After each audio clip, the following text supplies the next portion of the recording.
Ok. Je vous salue encore une fois. Soyez les bienvenus. Alors, nous sommes aujourd'hui dimanche 19 mai 2024. Et vous connaissez l'événement qui nous réunit ce matin. C'est vrai que tous les dimanches nous sommes là pour célébrer et adorer notre Dieu. Et la particularité de ce culte, c'est que nous célébrons, nous commémorons la venue du Saint-Esprit. Et c'est une fête pour nous. Et c'est une fête importante. On a fêté la mort et la résurrection. Et quand Jésus est ressuscité, il a dit qu'il va mourir le Saint-Esprit. Le Saint-Esprit est venu. Voilà. Donc nous sommes en train de célébrer cela. Et depuis le mercredi passé, quand nous étions dans une semaine pour nous préparer à cela. Et le mercredi, on a vu un sous-thème. Donc le thème qui définissait notre semaine était « Quand l'Esprit souffle ». Et puis il y a eu point de suspension. Ça veut dire que quand l'Esprit souffle, il y a des choses qui se produisent. Quand l'Esprit te conduit, quand le Saint-Esprit te conduit, il y a des choses qui se produisent, forcément. Et il y a des sous-thèmes qui se sont développés, donc qui ont été développés. Et donc le mercredi, c'est moi qui ai développé le premier sous-thème, qui est le Saint-Esprit. Parce que tu ne peux pas bien collaborer avec quelqu'un que tu ne connais pas. N'est-ce pas? Si tu veux que quelqu'un soit ton ami, il faut t'approcher de lui, il faut apprendre à le connaître, ce qu'il aime et ce qu'il n'aime pas. Sinon tu vas toujours le choquer. Mais si tu apprends à le connaître, même si c'est une personne difficile, mais tu pourras tisser un bon lien d'amitié parce que tu apprends à le connaître et tu apprends à supporter ses caprices. Si tu ne sais pas qui est le Saint-Esprit, tu n'auras pas une bonne collaboration avec l'Esprit de Dieu et tu vas toujours choquer l'Esprit de Dieu. Il sera triste. Toi aussi, tu seras triste. C'est pour cela qu'on a commencé par présenter le Saint-Esprit, c'est qui? Et non pas le Saint-Esprit est quoi? Parce que généralement, on pense que le Saint-Esprit, c'est une puissance, c'est un vent comme ça qui souffle. On a vu deux choses sur le Saint-Esprit. On a vu que d'abord le Saint-Esprit est une personne. Mais tu as dit, le pasteur, on ne voit pas le Saint-Esprit, c'est un esprit. Oui, c'est un esprit. Mais qui est une personne. Parce que toi-même, tu as la dimension spirituelle en toi. Mais tu es une personne. Tu parles. Tu as des émotions. Le Saint-Esprit parle. Le Saint-Esprit aussi peut se fâcher, peut être attristé. Donc le Saint-Esprit a des émotions. Vous voyez? Le Saint-Esprit conduit. Le Saint-Esprit dirige. Est-ce que le Saint-Esprit doit pouvoir parler? Mais si tu ne sais pas que le Saint-Esprit parle, mais tu ne sauras pas l'écouter pour entendre sa voix. Si tu as un ami et tu te dis que ton ami est muet, même s'il parle là, tu ne vas pas écouter sa parole, tu ne vas pas entendre sa voix parce qu'il te dit les muet. Le Saint-Esprit est une personne, le Saint-Esprit parle. Or, tous ceux qui sont chrétiens ont le Saint-Esprit en eux. Quand tu ne sens tout pas, la Bible dit, quand tu acceptes Jésus comme sauveur et Seigneur personnel, alors le Saint-Esprit est là. Parce qu'on a vu Jésus l'a dit qu'il est avantageux qu'il s'en aille pour que le Saint-Esprit vienne, le consolateur vienne. Donc le Saint-Esprit s'appelle le consolateur. Vous voyez, c'est une personne qui peut consoler son ami. Mais le Saint-Esprit s'appelle le consolateur. Donc il joue un rôle de consolation, de consolateur. Et d'ailleurs c'est son travail, le paraclet. Les hommes peuvent te consoler.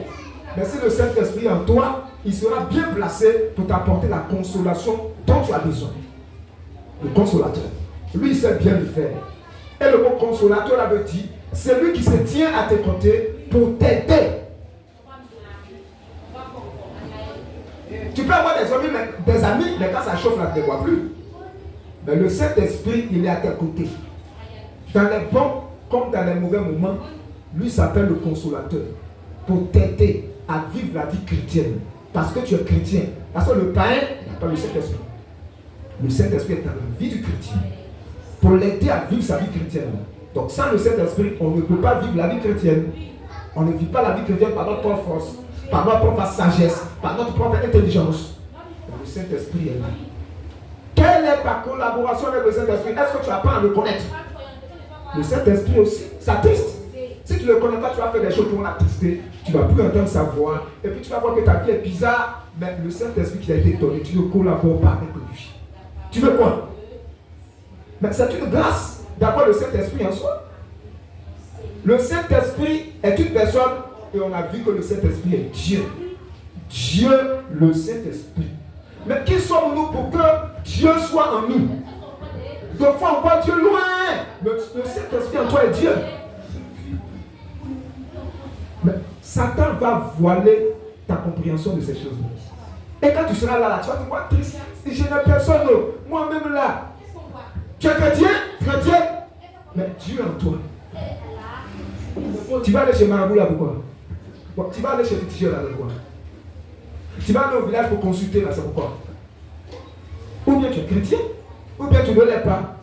Mais celui qui est chrétien là, parce que le Saint-Esprit vient comme un sceau. Sceau là, c'est comme un signe, une marque pour dire qu'on est chrétien. Donc même les sorciers là, quand tu regardes, quand ils voient la marque du Saint-Esprit, ils disent c'est un chrétien. Le Saint-Esprit Dieu nous a scellés par son esprit. Le Saint-Esprit est une personne et le Saint-Esprit est Dieu. Dieu, le Saint-Esprit en moi. Alors, mais pourquoi je suis si faible? Pourquoi? Soit je suis ignorant de sa vérité et je ne collabore pas avec le Saint-Esprit. Soit je le sais et puis bon. C'est pourquoi, en tant que pasteur, on appelait à enseigner ces choses-là. Vous connaîtrez la vérité et la vérité vous rendra libre. Beaucoup de chrétiens sont encore liés, ligotés, parce qu'ils sont remplis d'ignorance. Et c'est notre responsabilité en tant que pasteur de donner de l'enseignement. Mais malheureusement, beaucoup de chrétiens n'aiment pas l'enseignement. Les mercredis là, ils n'aiment pas. Ils veulent bénédiction. Mais il y a des bénédictions là, ça va venir par la compréhension de la parole de Dieu. Vous connaîtrez la vérité et la vérité vous rendra libre. Quelle est ta collaboration avec l'Esprit de Dieu? Est-ce que tu entends sa voix? Tu entends sa voix? Est-ce que le Saint-Esprit te conduit? Est-ce que tu as une bonne collaboration avec Dieu? Est-ce que tu prends le Saint-Esprit comme ton associé de tous les jours? Dans ta vie chrétienne, dans ta vie scolaire, dans ta vie professionnelle, dans tes activités, est-ce que tu collabores avec le Saint-Esprit? Si tu collabores avec lui, il va te parler. Pour dire, lui là, il faut te défendre. Ce collaborateur-là, il va te créer des problèmes. Il va te le dire. Ah bon? Ou bien tes affaires là, voilà. Est-ce que tu entends sa voix? Deuxième journée. On a vu le Saint-Esprit qui nous donne la capacité de vaincre la peur. Et là, c'est Papa Moulaï qui a traité ce sous-thème là. Parce qu'en tant que chrétien, nous avons beaucoup de peur, n'est-ce pas? Parce qu'après tout, nous sommes des hommes. Nous sommes sur la terre. Les temps sont difficiles. Et quand tu penses à ton avenir, je ne sais pas, je prends de l'âge, il n'y a pas de mari, il n'y a pas d'enfant, mes enfants là, même ils vont devenir quoi? Leur avenir, la peur. Ça semble être normal. Ouais, ça semble être un sentiment normal, la peur, la honte, voilà, ça semble être des sentiments normaux. Mais quand tu es chrétien, Dieu regarde ça et dit c'est pas normal. Pourquoi? Parce que Dieu le Saint-Esprit en toi. S'il n'est pas en toi, là c'est autre chose. Mais si Dieu le Saint-Esprit en toi, pourquoi tu as peur? Parce que généralement on a peur quand on se sent seul. Hein? On a parlé de ça. L'enfant là, quand il se sent seul là, il a peur, il commence à pleurer. N'est-ce pas? Mais pourquoi tu te sens seul si tu penses au Saint-Esprit en toi là? Pourquoi tu te sens seul? Pourquoi tu vas aller ton lendemain là? Hein? Tu as peur. Mais le Saint-Esprit qui est Dieu là, il connaît ton lendemain. Il faut collaborer avec lui. Il y a des choses qu'il va te dire qui vont te réconforter. Alléluia. Le Saint-Esprit est la puissance pour vaincre la peur, la capacité de dominer la peur. Les gens ont peur. Il y a certains même là, leur peur là même là, ils n'arrivent pas à expliquer. Et c'est ce qu'on appelle une peur morbide, une peur maladie. Ça devient une maladie quoi. Ils ont toujours peur. Ils ne peuvent pas expliquer ça. Mais comment on peut bien vivre si à tout moment on a peur? Et puis on dit on est chrétien. Ça fait un problème. Soit on est chrétien, ou soit on ne l'est pas, ou bien on est chrétien, mais le Saint-Esprit on l'a mis quelque part, dans une cuisine, un tabouret, il faut t'asseoir là-bas. Moi je gère ma vie. Mais demain quand tu vas arriver sur le Seigneur, il va te dire, tu vois, voilà où tu devais arriver. Mais tu ne vas pas collaborer avec le Saint-Esprit. Ça a rendu ta vie chétive, tu ne vas pas aller plus loin que ce que j'avais prévu pour toi. Le tout n'est pas d'arriver au ciel, mais sur la terre. il y a un projet de Dieu pour toi. Par le Saint-Esprit, tu peux y arriver. Alléluia. Amen. Alléluia. Amen. Troisième soirée, on a vu le Saint-Esprit et la capacité de pouvoir évangéliser. Parce que pour évangéliser aussi, on a peur. Mais si le Saint-Esprit ne te remplit pas, tu peux même évangéliser, ça ne va rien produire. Voilà. Donc le frère de God vient traiter ce thème-là. Vous avez au moins m'appeler, parce qu'il avait les cours. Donc, j'ai traité le sous-thème. Le Seigneur dit, dans Acte 1:8, vous recevrez une puissance. Le Saint-Esprit survenant sur vous et vous serez mes témoins.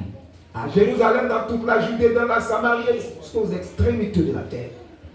Et j'ai essayé de comprendre le mot puissance. Dit que vous recevez une puissance. Ça ne veut pas dire que le Saint-Esprit est une puissance, mais ça veut dire qu'ils vont recevoir le Saint-Esprit, la personne du Saint-Esprit, Dieu le Saint-Esprit, et Dieu le Saint-Esprit va leur donner une puissance. Donc si tu as le Saint-Esprit, il doit te donner une puissance. Et ce mot-là en grec, là, c'est dunamis. Du mot dunamis, là, ça donnait des mots en français. Dynamite. Dynamite. Dynamite, là, c'est explosif. On fait exploser les roches avec des dynamites. Donc, si cette puissance dynamique là est en toi, ça vient d'abord pour te traiter toi-même. Faire exploser certains caractères, certains sentiments négatifs. Tu dois donner l'occasion à l'esprit de te faire exploser ça. Parce qu'il te donne une puissance. Mais cette puissance-là te traite d'abord toi-même. Et puis te donne la capacité de faire des choses difficiles. Comme évangéliser, c'est pas facile. Mais le Saint-Esprit en toi te donne la capacité de pouvoir maintenant avoir cette force-là d'aller dans le cas ennemi. Parce que évangéliser, tu t'en vas parler de Jésus à quelqu'un que Satan a lié, ligoté. Tu penses que Satan il sera content. Mais c'est parce que tu as le Saint-Esprit, ça te donne ce dunamis, cette puissance explosive-là. De sorte que quand tu passes là, soit tu vois que quelqu'un te voit là, fais attention à lui là. Mais c'est qu'on a toujours peur du sorcier. On a peur des sorciers.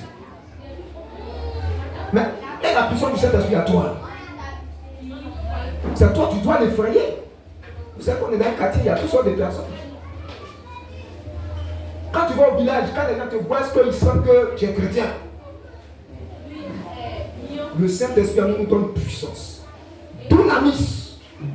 Puissance explosive. Ça ne peut pas tant que tu pries, tu fais des déclarations là. Ça peut avoir des effets. Parce que ce que tu dis là, étant rempli du Saint-Esprit, ça donne un pouvoir de parole. Et ça peut s'exécuter. Mais c'est quand tu es rempli du Saint-Esprit pour détruire ce qui est négatif et construire ce qu'il y a à construire pour le Seigneur. Alléluia. Pour évangéliser, tu as besoin d'être rempli du Saint-Esprit. Pour que ton témoignage là ait un impact sur la personne qui t'écoute. Et on a vu l'exemple de Pierre, on a vu l'exemple de Philippe, à qui le Saint-Esprit a dit, va, tu vas rencontrer un monsieur qui était un religieux, il monte sur son chat, il va à Jérusalem, chaque année pour adorer, il s'en va, mais il ne comprend rien. Dans l'église aussi, il y a des gens qui viennent à l'église, ils ne comprennent rien. Nous avons besoin que le Saint-Esprit agisse pour briser cet aveuglement-là. Tu peux être chrétien et être aveugle. C'est possible. Mais il faut que le Saint-Esprit agisse pour briser ce verrou-là, cet aveuglement. Pour que tu comprennes. Et quand Philippe lui a expliqué, il a compris. Et il a dit à Philippe, mais voici l'eau. Qu'est-ce qui m'empêche d'être baptisé? Il y a des gens qui poursuivent pour baptême. Je ne suis pas prêt. Le dit, voici l'eau. Qu'est-ce qui m'empêche d'être baptisé? Il dit, c'est possible. Si tu crois de tout ton cœur, il dit, je crois que Jésus est le Fils de Dieu. Ils sont descendus dans l'eau, il a baptisé et le Saint-Esprit a enlevé Philippe. L'Éthiopien, il est allé en Éthiopie. Et l'histoire nous dit que ce homme-là, il a envoyé l'évangile en Éthiopie. L'Éthiopie, que vous voyez là, c'est un pays christianisé, un pays chrétien. Mais là, ils n'ont pas su gérer cela. Et tous les musulmans sont venus par la force. Même les pays arabes, Libye, Égypte, c'est des pays chrétiens, c'était. Mais les musulmans sont venus par la force. Oui. Donc quand tu es chrétien, il faut vraiment être chrétien. L'ennemi est là pour venir te mélanger. C'est vrai en Égypte, il y a quelques églises là-bas, mais les églises l'islam domine. Et hier, c'était la 4e journée, le sous-thème c'était le Saint-Esprit et la vraie conversion. Aujourd'hui, les gens sont incrédules. Mais si l'on n'évangélise pas par le Saint-Esprit, il n'y aura pas de vrais convertis. Parce que c'est le Saint-Esprit qui amène les gens à la conversion. C'est le Saint-Esprit qui amène quelqu'un à prendre conscience de sa vie de perdition. Voir que lui-même, sa vie est désagréable. Il prend conscience de ça. Il prend conscience même qu'il a besoin d'un sauveur. Et il prend conscience que c'est nécessaire pour lui de se repentir. Ce n'est pas nos paroles qu'on dit beaucoup. Maintenant qu'on est rempli du Saint-Esprit, qu'on leur dit ça, le Saint-Esprit maintenant agit. Il prend conscience. J'ai besoin du Seigneur. Mais si on doit le forcer, il va venir à l'église. Mais rien ne se produira. On va lui dire si tu viens à l'église, tu vas avoir femme, tes affaires vont marcher et tout va aller bien. Non, hein? Il est perdu. Il a besoin d'être réconcilié avec son Créateur. Dis ça et puis le Saint-Esprit va produire la conviction du péché. Il sera dans la joie. Le Saint-Esprit produit la véritable conversion. Est-ce que tu es converti? On a besoin de laisser l'action du Saint-Esprit agir. Pourquoi au milieu de nous, ceux qui ne sont pas convertis là? Un jour, le Saint-Esprit produit cette conviction-là de péché. Leur montre que, mais c'est pas normal, ta vie là est encore désagréable. Et pour qui? Pasteur, je viens à l'église. Mais je ne suis pas encore sauvé. Je ne suis pas encore sauvé. Pasteur, il faut m'aider. Et quand quelqu'un dit ça, mais c'est une joie. Je ne vais pas dire quoi? Mais tu sais dans le groupe musical, non? Donc tu n'es pas encore sauvé. Non. Je vais l'aider. Ce sera une joie pour moi. Parce que c'est mon rôle. Le Saint-Esprit et la conversion vraie. Nous avons besoin de véritable conversion. En ces temps, les derniers, c'est important. Et aujourd'hui, nous terminons. Le sous-thème, c'est Saint-Esprit souffle sur nous. Parce que quand l'Esprit souffle, donc quand l'Esprit souffle, alors, il me conduit, il me dirige, il détruit tout ce qui est peur, crainte dans ma vie. Alors, je peux devenir maintenant un associé pour lui. Il peut maintenant briser les choses en moi, façonner mon caractère. Il peut me conduire. Maintenant, je dis Saint-Esprit, tu as compris, souffle. Ça veut dire oriente-moi, conduis-moi. Nous ouvrons nos Bibles dans le livre de Jean. Je ne vais pas durer parce qu'il faut qu'on prie.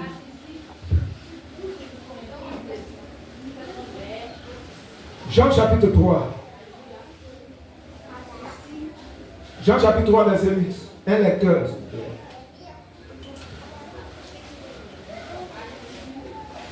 Jean chapitre 3, verset 8. Rapidement. Jean 3, 8. Le vent souffle où il veut, et tu entends le bruit, mais tu ne sais d'où il vient, ni où il va. Il en est ainsi de tout homme qui est né de l'esprit. Alléluia. Le vent souffle où il veut. C'est ça, non? Le vent, est-ce que tu peux lui donner une direction? Le vent, il souffle où il veut. Et tu en entends le bruit. Mais tu ne sais d'où il vient, ni où il va. Il en est ainsi de tout homme qui est né de l'esprit. C'est Jésus qui parlait à Nicodème. Un homme, un docteur de la loi, mais qui n'était pas encore sauvé, qui était encore perdu. Quand Jésus l'a vu, Jésus lui a dit, mon ami, il faut que tu naisses de nouveau. Il n'a même pas compris cette expression. Comment? Moi qui suis vieux comme ça, je peux rentrer dans le ventre de ma maman et puis ressortir. Il n'a pas compris. Et c'est dans ce contexte-là que Jésus est en train de lui expliquer qu'il faut que tu naisses de l'esprit. Naître de nouveau là, c'est ça la conversion. Parce que la première naissance est physique. On naît d'une femme. La deuxième naissance, qui est la nouvelle naissance, est spirituelle. On naît du Saint-Esprit. On naît du Saint-Esprit. Et on est conduit maintenant par le Saint-Esprit. Et Jésus lui dit, le vent souffle où il veut. Il veut parler du Saint-Esprit. Le vent souffle où il veut. Et on entend le bruit. Mais on ne sait pas d'où il vient, où il va. Il en est ainsi pour celui qui est né de l'Esprit. Donc, tout homme qui est né de l'Esprit est conduit comme le vent. Est-ce que le vent, on peut le bloquer? Vous pouvez bloquer le vent dans une bouteille? On ne peut pas bloquer le vent. Quand tu es conduit par le Saint-Esprit, Satan a un problème avec toi. Il ne peut même pas te maîtriser. Parce qu'il ne te contrôle plus. Les démons là ne te contrôlent plus. Souffle sur moi, Seigneur. Seigneur, conduis-moi. Les sorciers ne peuvent plus te voir. dans le radar. Le vent souffle. Quand tu es conduit par le Saint-Esprit, rien ne peut te bloquer. Quand le vent souffle là, même ça peut casser les maisons. Parce que le vent a une certaine force.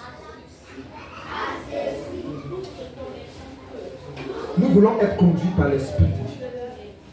C'est pourquoi le sujet de ce matin, c'est souffle sur moi, Seigneur. En d'autres temps, conduis-moi. Conduis-moi, oriente-moi. De sorte que je ne sois pas limité.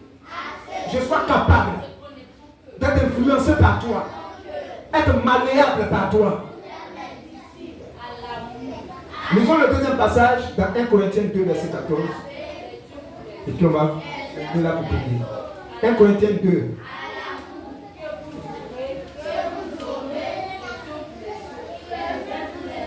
« 1 Corinthiens 2, 14 à 15. Un lecteur. 1 Corinthiens 2, 14 à 15.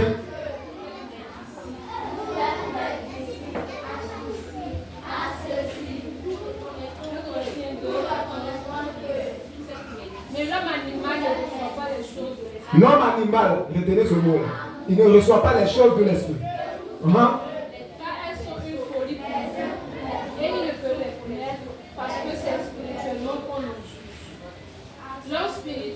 L'homme spirituel, au contraire, juge de tout. Il n'est lui-même jugé par personne.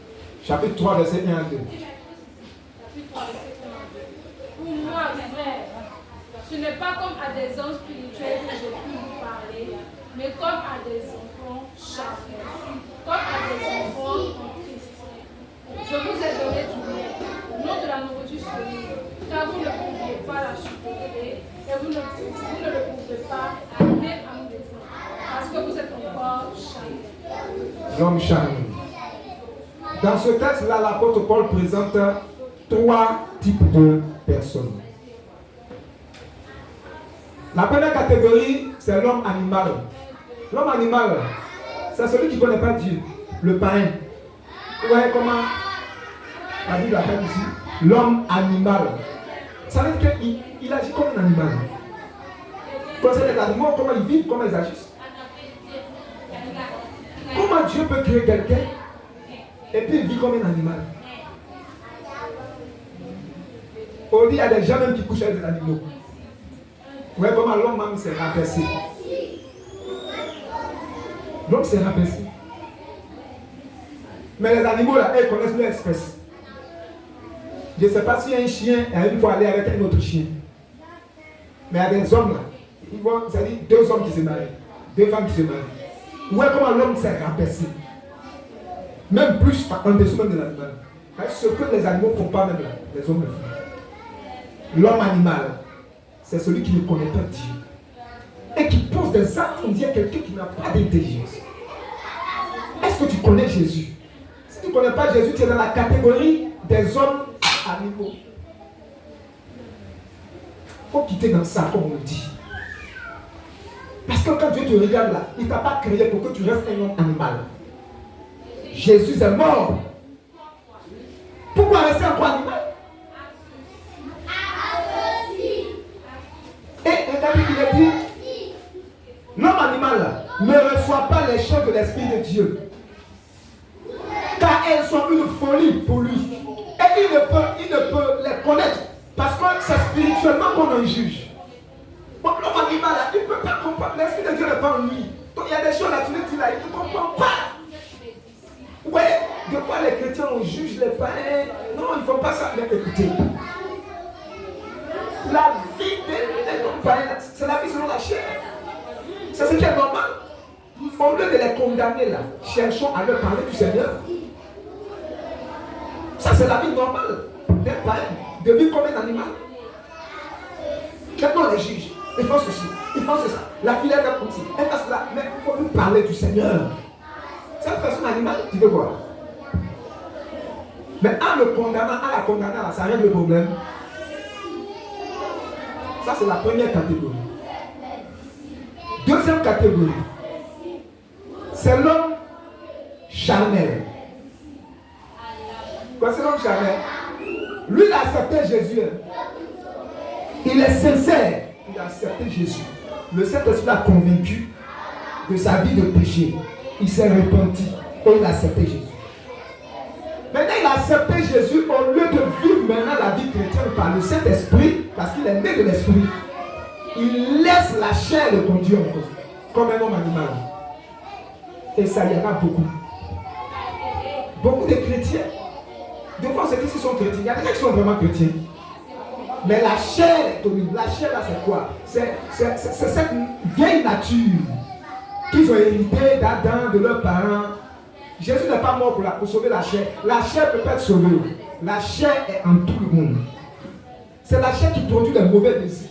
Tu es là, c'est pas ta femme, tu veux coucher avec elle. Tu es là, tu es attiré par un autre homme. Tu es là, tu veux faire des choses bizarres. Tu fais affaire à quelqu'un, tu veux le torpiller. Tu veux le mélanger, toi, ce que tu as bouffé là. C'est la chair qui nous amène à faire des choses bizarres. Maintenant, le chrétien, là, au lieu de suivre le mouvement de l'esprit pour vivre la vie chrétienne, il laisse la chair le contrôler. Et il devient chrétien charnel. C'est le cas des chrétiens de Corinthe. Paul leur dit, mais vous êtes charnel, vous êtes comme des petits enfants.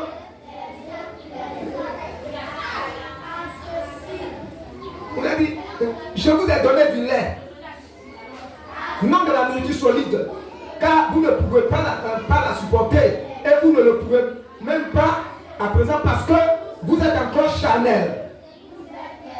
Il dit, en effet, puisqu'il y a parmi vous la jalousie, les disputes, n'êtes-vous pas charnel et ne marchez-vous pas selon l'homme? La chair a des choses qui la caractérisent. Jalousie, dispute. Oui. Pas généralement, il y a les hommes, là, il y a des petits querelles. Parce que la chair va se manifester.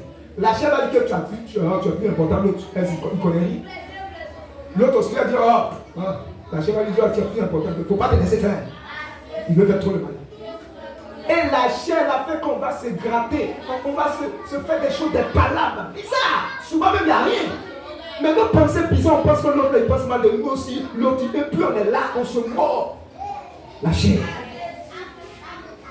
C'était le cas des chrétiens de Corinthe. Ils étaient charnels. Ça c'est des chrétiens. Et Paul dit, vous êtes comme des enfants. Quand l'église est remplie de personnes charnelles, c'est difficile que ça marche. Parce que la chair donne toutes des idées bizarres. La chair a toutes des sensations bizarres. C'est pourquoi le pasteur, même quand il va parler à quelqu'un, il fait attention. Parce que la chair, le pasteur m'a parlé mal. Le pasteur m'a insulté. Bon, on va faire comment? La seule chose c'est d'enseigner. Il dit que la chair est dangereuse. Vous voyez, le goût du temps n'est pas là. Je n'ai pas voulu traiter le problème là. Ça s'est bien vu, ça s'est passé. Asseyez-vous dans le peuple. Asseyez-vous dans le peuple. Tout ça, c'est la chair qui donne. On fait répétition, on fait malade. Vous voulez ça? Quand la chair se manifeste, c'est pas bon. C'est vrai qu'on ne sont pas parfaits. Mais quand on comprend que la chair est dangereuse, on prie pour que l'Esprit de Dieu nous contrôle. Pour que la chair soit neutralisée. Parce que la chair est comme un chien enragé. Tu enchaînes le chien là, il faut le délier un peu. Si tu donnes l'occasion à la chair va se manifester. Parce que la chair a des occasions. Mais il ne faut pas lui donner ses occasions. La chair a des occasions. Mais quand ça va se manifester, rappelle-toi que tu es chrétien. Laisse l'Esprit de Dieu te contrôler. Alléluia. Amen. Alléluia. Amen. Est-ce que tu es un chrétien charnel? La chair aime le monde. Il est chrétien, il aime Jésus, mais il a laissé la chair prendre le pas. Donc l'amour pour Jésus a diminué et puis il aime maintenant plus le monde. Quand on parle de prière là, toujours, on fait des prières là, mais toujours on prie, on ne voit rien. La chair n'aime pas la prière. Les chrétiens charnels n'aiment pas la prière. Les chrétiens charnels n'aiment pas les activités spirituelles, les rassemblements spirituels là. Les chrétiens charnels n'aiment pas les choses de l'esprit. La chair est dangereuse. Mais on aime le show. Les shows du monde. On aime beaucoup ça. Ce n'est pas mauvais. Mais tu dois aimer Dieu plus que ces choses. Dis Amen. Amen. Maintenant, il y a le chrétien. Troisième catégorie. Lui aussi, les chrétiens spirituels. Et ça touche notre sujet. Qui est conduit par comme le vent. Spirituel. Et Paul dit, l'homme spirituel est au contraire juge de tout. Il n'est lui-même jugé par personne. L'homme spirituel, il comprend les choses. Il comprend que ça là, c'est dangereux pour lui. Mais s'il est Dieu à l'homme charnel là, le chrétien charnel là, vous voyez pécher partout. Vous voyez pécher partout. Vous voulez vous coincer quoi. L'homme charnel là, c'est son langage. Vous êtes toi spirituel, quoi. Nous on n'est pas spirituel. Ça c'est le langage du chrétien charnel.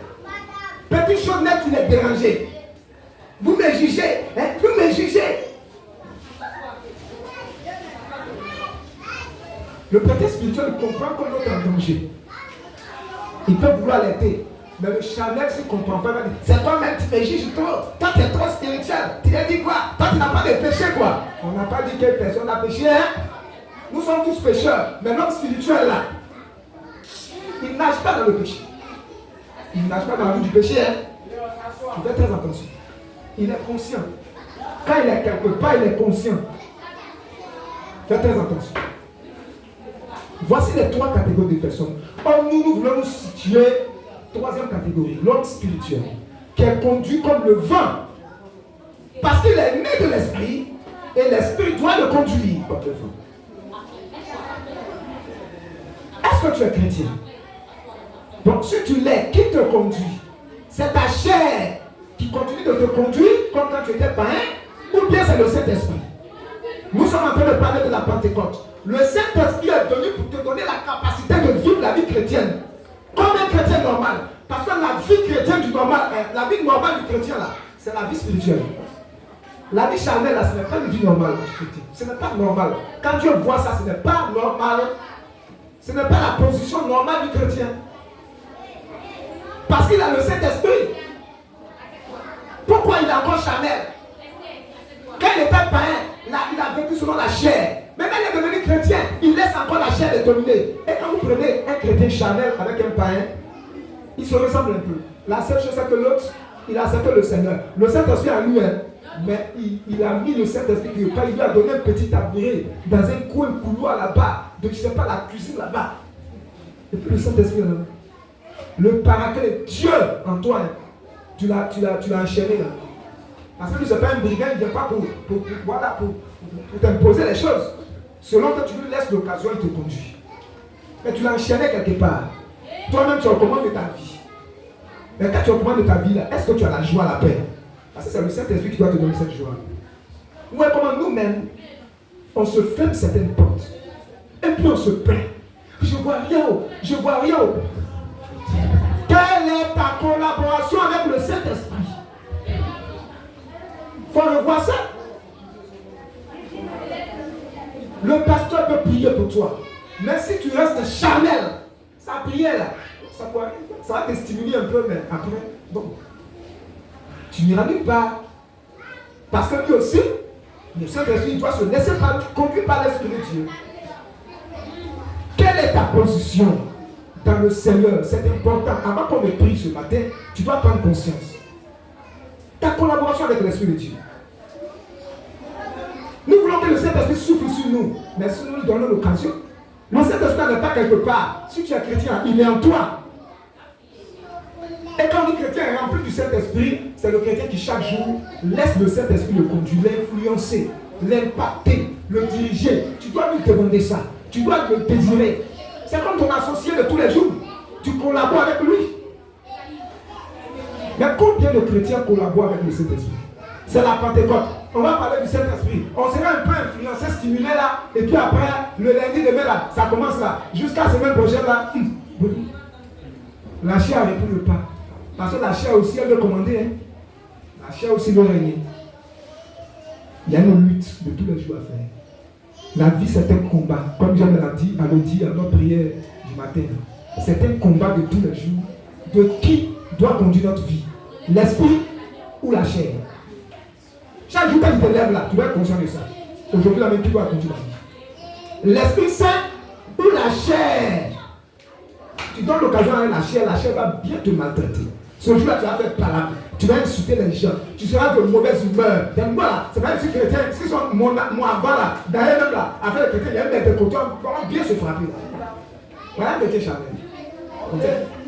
Il va déposer la bonne manteau des chrétiens, il va aller faire parade, et puis après, si tu es dans ça, il faut sortir de là. Parce que ça gâte tous nos noms. Ils vont aller voir son pasteur là qui passe là. Ça gâte mon nom. Voilà son responsable là qui s'en va là. Ça gâte notre nom. C'est pourquoi c'est important pour les chrétiens. Parce que notre image là, ça peut aussi attirer les gens. Si tu chantes de lui, tu es bien. Où elle va à l'église là? Tu dis que là-bas là, son pasteur là doit être bien. Ma chérie, quand les païens s'asseyent, ils parlent de nous. Tu vois pas, il a changé. J'ai envie d'aller à l'église aussi. Parce que c'est a changé là, c'est quelque chose. C'est là qu'il va à l'église. Après de parler, elle est devenue pire. Elle est plus qu'une vipère. Donc tout enseignement, il donne là, tu es plus qu'une vipère. Sois libéré de la chair au nom de Jésus. Ah, on est classé ce matin. C'est ça. Il faut que la parole nous secoue. Et puis maintenant, on va désirer le Seigneur. Parce que c'est la chair qui fait ça. Même le groupe musical, quand vous êtes assis dans le peuple, vous êtes content, non? Vous êtes à l'aise. Vous voyez pourquoi il est conséquent de la chair? Vous êtes à l'aise. Mais vous ne pouvez pas être à l'aise. Parce que ce n'est pas votre position normale. Mais pourquoi vous le trouvez là-bas? Le chrétien doit avoir une position normale. Donc quand il se retrouve à une position, il n'est pas à l'aise.